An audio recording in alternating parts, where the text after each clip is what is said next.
Do you want to learn how to make more money just by talking to your friends or watching the news? If so, keep on watching. Hey everyone, welcome back to the channel. Last week, I talked about a fundamental question you've likely asked yourself if you've ever thought about investing. Why do stock prices go up and down? I touched on the emotions that you might experience when investing, and also covered what you should look for in any company before buying its stock. Today, I'll take a broader approach and discuss what economic and political factors you should consider before investing. One of the most important factors you should keep an eye on is the unemployment rate. A higher unemployment rate means that fewer people will be able to afford the products and services in a given economy. That impact can be felt very differently across different industries. Companies that offer things that are essential to human life, like food and medicine, will usually see consistent demand regardless of the unemployment rate or how the economy is doing. Companies that offer more discretionary things, like travel and entertainment, often see customer demand fluctuate with the economy. If fewer people have jobs, they'll remove those things from their budgets to save money. As a result, you should look to invest in companies that make essential things when unemployment is high, and companies that make more discretionary things when unemployment is low. 2020 was an extreme example of this. If you have a story about how unemployment affected you or someone you know in 2020, drop a comment below. When thinking about unemployment, you should also look at other related metrics. These metrics can include how many hours people are working each week and how much they are making per hour. Even in a great economy where everyone has a job, an increase in the number of hours worked or hourly pay can lead to customers having more disposable income. More disposable income allows people to spend more money on travel, entertainment, or higher quality products, like choosing organic over non-organic food, or buying a Lexus instead of a Toyota. If you invest in a company that will generate more business, thanks to its customers having more money in their pockets, a strong economy will likely cause your stock to appreciate in value. Another thing you should look for are changes in customer trends and mindsets. You can find these changes by watching or reading the news, or just by talking to your family and friends. For example, over the past few years, customers have become much more environmentally conscious. As a result, investors in electric car and solar energy companies have benefited tremendously from an increase in customer demand for those products. If you had invested in Tesla just a few years ago and held your stock until today, you would have made 10 times your money. I know Tesla is a really popular stock, so next week I plan on making a video that will explain why investors are so interested in it. If you'd like to know when that video comes out, please consider subscribing to my channel and clicking on the bell to be notified when it's released. Spotting trends can also help to identify companies to avoid investing in. For example, customers are making more and more purchases online. This has led many retail stores to close and apparel companies to file for bankruptcy. We're now less and less willing to venture out to stores to buy things.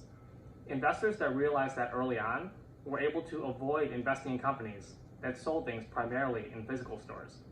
They also may have had the foresight to buy stock in e-commerce companies like Amazon, Walmart, and Target. Listening to where people are doing their shopping and what they're buying can lead you to some great investments. Another societal change that has occurred in the past few decades is our reaction to technology.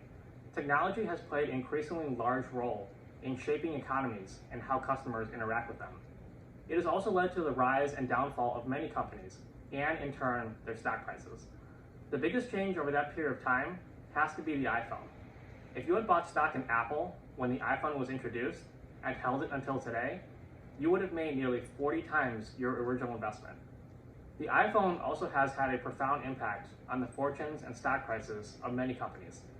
Companies that introduce apps that make your life more convenient and fun, like Zoom, Spotify, and Pinterest, all made their investors billions of dollars. Their success was helped by the fact that iPhone users could easily discover their services in the App Store. If there's a product or service that several of your friends have started using recently, it may be a good idea to look into that company and possibly invest in their stock. In contrast, companies that made products that became outdated with the advent of the iPhone, like digital cameras, GPS devices, and physical books, either saw their stock prices decline dramatically or needed to reinvent their businesses to succeed.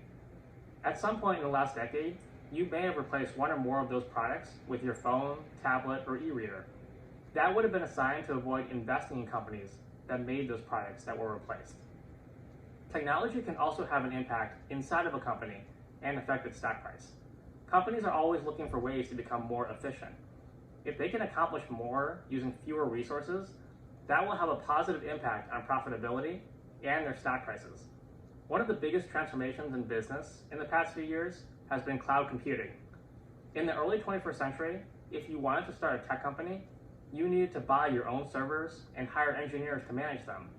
As your business got bigger, you would need to continue to invest more time and resources into this area, even if it was completely unrelated to the business that you were trying to build.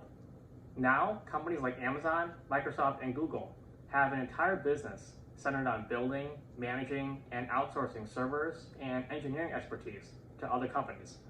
This saves those companies precious time and money and allows them to focus on their core business. Another innovation that has seen incredible growth in the past year is the ability to have face-to-face meetings online. Even though this technology has been around for some time, businesses are now realizing that they can conduct larger and more complex meetings online. This saves money on employee travel and gives companies the flexibility to hire people from anywhere. These are the kinds of efficiencies that companies look for in order to save money, focus more on their core businesses, and increase their profits. The result of these changes is an increase in productivity and their stock prices. So that describes many of the economic factors that you should look for before investing. If you found these tips helpful, please like this video so more people can find it and become a better investor. Now, let's talk about some of the political factors that you should look for. One thing you should consider is the trade relationship that countries have with each other. This factor has been in the news for the past couple of years. Toward the end of 2018, stocks in the US fell nearly 20%, partially driven by news that our president had imposed tariffs on products that were made in China and imported into the US. A tariff is a tax that companies need to pay to the government whenever they import a product from a specific country. A lot of products are made in China, and any company that sold those products into the US faced a difficult decision. They could either absorb the cost of the tax themselves, potentially hurting their profitability, or they could also raise prices and run the risk that customers would choose not to buy their more expensive product, possibly resulting in lost revenue.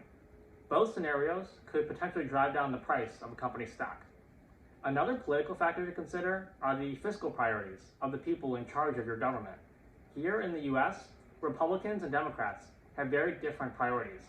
Their policies can have significant impacts on the financial fortunes of companies across the country. Republicans generally support the oil and gas industry, as well as a stronger military, and companies in those industries can benefit under a Republican-controlled government. Democrats generally favor the healthcare and renewable energy industry, so consider taking a look at those stocks when the Democrats control the government. Regardless of your political affiliation, you can benefit a lot as an investor by listening to what priorities your government leaders have.